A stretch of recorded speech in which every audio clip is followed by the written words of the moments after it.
నమస్కారం మాస్టర్స్, అందరికీ నమస్కారము. మన ఆలయము రా రామలింగేశ్వర స్వామి ఆలయం రాంబిల్లి మండలం, అనకాపల్లి జిల్లా. అంటే ఒకప్పుడు విశాఖపట్నం జిల్లా ఉండేది. ఇది ఇది ప్రజల యొక్క పంచప్రాణాలు. అక్కడ ప్రజల యొక్క పనిగిరి అంటారు అక్కడ ఉండే స్థలాన్ని.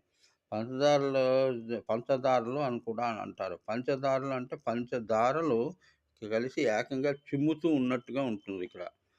తర్వాత ఏంటంటే నిరంతరం పాడేటువంటి ఈ పంచదారలు అక్కడ ప్రజలకు పంచప్రాణాలనిస్తున్నాయంటే ఆశ్చర్యం లేదు.